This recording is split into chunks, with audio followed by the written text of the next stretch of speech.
unless there happens to be what they're going to go for probable cause today. But it is stated as a state law, you cannot wear a police styled badge in the state of Michigan unless you are law enforcement.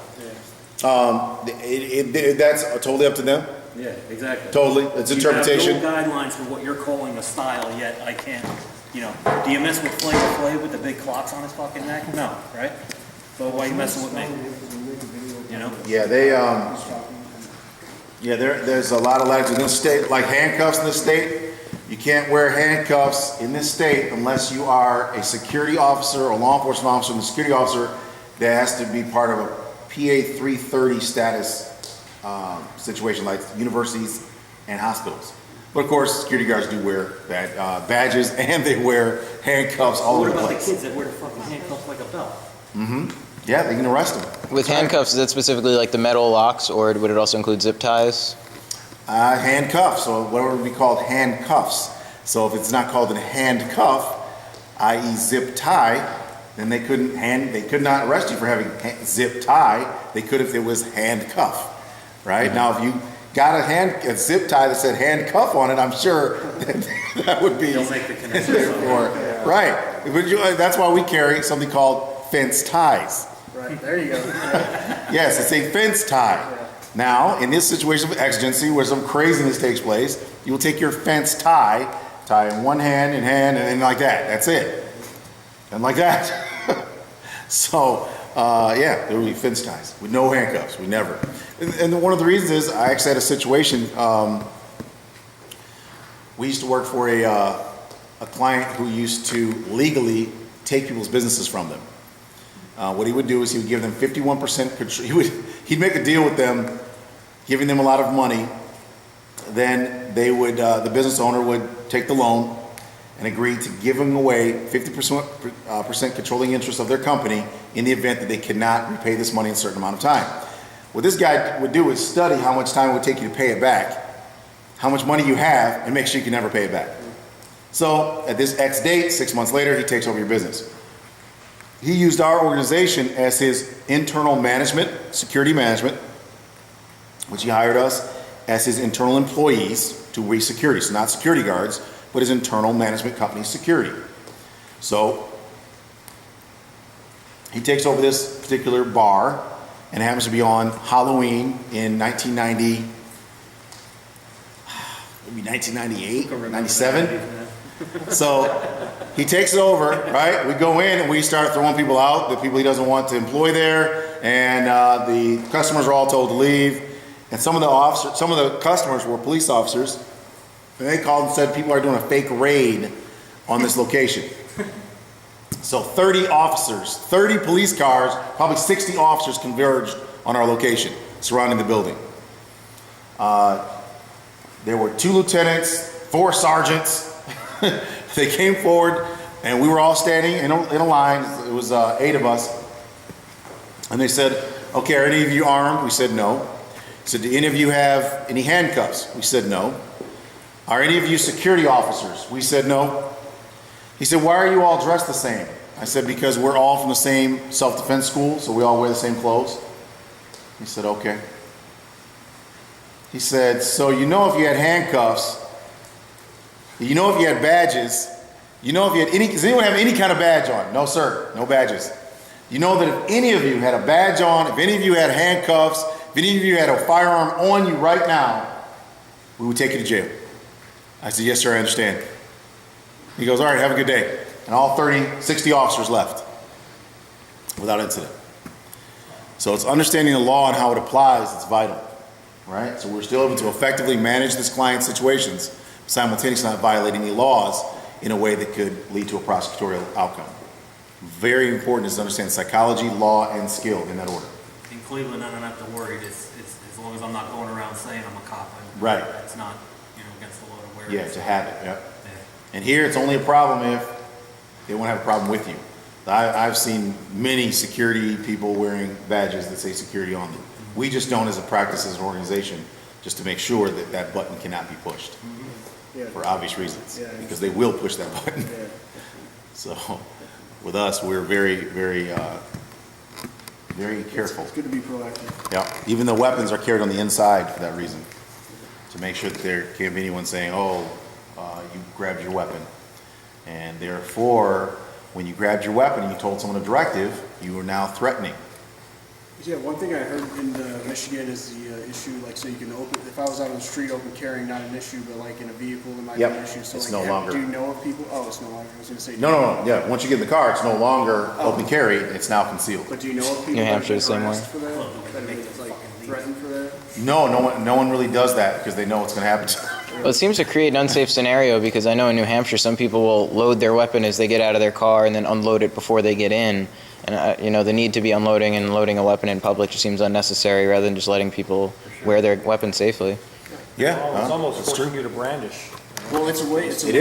is forcing you to brandish because at the point you gotta pull your gun out, unload it, put it in a case, put it in the trunk or whatever. And some people think that maybe it was done to then deter people from open carrying, or, you know, because they could get them under these. Oh, quite, I'm sure. Yeah, I mean, there was a big movement here to harass people that are open carrying. And then there was a big open carry festival, or 2 or 3, and they stopped once the lawsuits started rolling in. I saw a guy driving a bicycle by with 2 Glocks on his side, and I know he's riding on a police station on purpose. And he has the glowing vest on, 2 Glocks, riding a bike, always looks for police officers, goes near them. And I was looking at these 2 officers I was talking to one day, and he just kind of walked, he was just gently riding by. And I looked at the 2 officers, they looked at him, and they looked back, and I was like, wow, you guys have been retrained. Because normally, this is when the officer would say, hey, come back here, or jump in the car and go chase him down. Why do you have 2 Glocks on? And the guy, he wasn't doing anything, he was just driving around. And I swear he just did it for that summer, and then that's it. He hasn't been around since. And it was that was around the same time that there was a big movement downtown here with NRA related people that were just open carrying, walking around downtown. They just converged and they're being arrested. And then I think the lawsuits came out and then they stopped. One guy from Ohio, this is one of the lawsuits. With Northeast Ohio carry, they do open carry walks, every city around Cleveland, as they've been to Strongville, Canton, I mean, just everywhere. Yeah, this guy from Ohio was with his family. I think it was last summer or the summer before. Detroit police pulled him over at I think it was at a gas station or something. Arrested him right in front of his family. They're crying. They were here on vacation. They were vacationing here in Detroit, doing something in Canada or something. And they arrested him and took him to jail. And of course, then found out that what reciprocity means. They found out at jail, at the police station, when the sergeant said he has a permit from Ohio. And the officer was like, well, this is in Ohio. And he said, do you know what reciprocity is? And the sergeant was, so we have to let him go now. It's already a false arrest and false imprisonment. And so that's just one of the lawsuits that leads to the $50 million in lawsuits here a year over nothing. Yeah, but don't you think, I think it's a bit ridiculous that these guys can't get it straight. I mean, you're supposed to be trained. You're supposed to be a professional. That's the problem. You're supposed to know There's the no incentive. goddamn law. There's no incentive for them to know because they're Yeah. not personally responsible. That's right. But That's I mean, right. if you're going That's to right. arrest somebody on something, you better know goddamn Well, well why what do you're they going to be care? arrested. No, absolutely not. They don't. It's not him paying the bill, it'll be the Right. city. There's no accountability. That's how it should be, Yeah. No, that's right. That's Why be surprised about it? right. The reason why we take, the only reason we ever use force on a person is if we have to. And have to is defined as a situation of exigency, exigent circumstances. That is the word that means we have to take action. In other words, if we don't do something, a negative thing is going to happen to someone. So if it's not exigent, there's no reason to touch someone. There's no reason to create a violent altercation. And so if you use exigency as your rule, then you're going to have a much better outcome. You should not be physically creating conditions for violence to occur. You should be looking at different ways of modifying the interaction in such a way that it can't lead to violence. So, there's just two frames of thought. I will engage with the idea that I will be dominant in violence, or you can say, I will go forward with the idea that I will not let anything create violence. And they're opposing ideas with the same exact circumstances. So when we come to a home and someone's breaking into the house, they're actually in the house, our job is to scare them out of the house and send them on their way, call law enforcement, video record them, their vehicles, let them know what direction they went in. We do not want to have any physical altercation with a person who broke into a house, taking them into custody, because all they're doing is damaging items. They're stealing items or broken items or broke into items. Now, if there are persons in the house, that's a situation of exigency, meaning they can harm someone. That's the only time we would actually breach and go after a criminal, is if they're in the process of hurting a person or possibly going into a home to hurt someone. Other than that, there's no reason to go in there. You know it's a vacant house, you know what, the persons are not home, the alarm's going off. We're not going into a structure to be killed or to kill someone over toasters and TVs. It's not gonna happen. And that's by design. So you're not expected to let your adrenaline flow and cause you to have that feeling that compels you to chase the human who is doing something that's inappropriate. You're compelled to create peace. So figuring out some way to get them away from here in a nonviolent way is really the goal. And I explain to homeowners, and they're like, well, I want you to get them. I want you to take them down. Yeah, you say that until we do that. And then once they're hurt, then you want to say, well, I didn't say hurt them. And then I didn't say I want to pay. I didn't want to say, do you know how much it's going to cost? Do you even dollarize that? How about you find out it's the neighbor's kid? How about it's the neighbor's kid, he got your gun while you were gone, and then we pulled up with a typical security or law enforcement mindset. Now we're going to shoot him because he's got a gun. And now you find out your neighbor's kid. How do you feel now? Not so good. How about he's a mental patient? He wasn't thinking well. His medication was off today. He went to the wrong house. How about they have dementia? It's someone's grandparents or uncle, someone with a mental condition, a head injury. They're not thinking well. Someone's highly depressed and thought they were going to their own home. Any number of mental issues or misunderstandings could lead to, if you're using fatal force or lethal force options in a situation of non-exigent circumstances, meaning someone's life's not in imminent danger right then, you run a risk of killing someone or severely injuring them over nothing. And for us, that's completely unacceptable. So the part where anyone gets injured or killed in a situation where there was no exigent circumstances that could have caused harm to another person's life is completely unacceptable and unforgivable. So it's never okay to say, well, I thought something and I took that furtive gesture to mean something. For example, you can't have death by viper, or excuse me, you can't have, you have suicide by cop, you can't have suicide by viper. The reason why is because we're not allowed to shoot first. Even in a situation where we are using live ammunition and a live firearm, we have to shoot second. That's not very fair in a gunfight, but we're not supposed to be in gunfights. That, according to our philosophy, we're against gunfighting. So if you have to shoot second, there'd be no way for you to actually shoot someone with a toy gun or a fake gun. It's impossible. Or a person who has no intent. They have a real gun, but they don't really want to shoot. They just want to get shot. Not by us, it's not going to happen. Because we're going to talk to them. We're going to talk them down. We're going to disarm them. We're going to do everything other than fatally wound this person.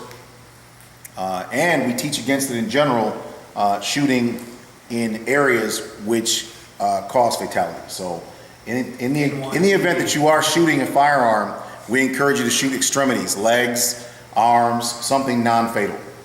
So we really want to encourage destabilizing the ability for that person to function in an aggressive fashion without focusing on the vital organs they need to live. Okay? Now, you had mentioned that you guys will carry tools to like detain or restrain people. What would be the circumstances in which you would use like a fence tie to restrain someone? If someone hurt someone, if they physically harmed an individual, if they're in the process of damaging something and they're physically there and we arrive on the scene and the client wants this person in custody that has damaged their property. In that case, we would take them into custody, detain them for law enforcement, and we would do that with the fence ties, and then the police would have them as soon as they got there. So we encourage our clients not to go that path though. But if they're paying client and this is their property and they want that person taken into custody for trespassing or breaking the law, then that's when we do that. And that's when we use our techniques which specifically inhibit the ability for the person to get themselves injured even though they're aggressive. So the way that we move to control people, first of all, in a situation where, let's say, non-aggressive. If it's not aggressive, we're gonna come up and grow elbow here to the other elbow, and what we're gonna do here is we're gonna try to take them under control and just walk them to a position of safety. If they're compliant, it stops here. If they're non-compliant, then we're gonna pull back on their elbows and still maintain the same direction. Their vertical plane is broken, so they have no strength. But if we're here and they become more aggressive, then our hands go here, here, and here we sit them down. And from here we're able to take them under control and secure their arms. In the event that they're more aggressive, they put their hands to fight, we're going to come here and still subdue them and take them into custody. Is there a particular martial art or self-defense training like regiment that you guys employ, or is it a variety of techniques? It's a system I created called Eclecticon. It's a blended style system.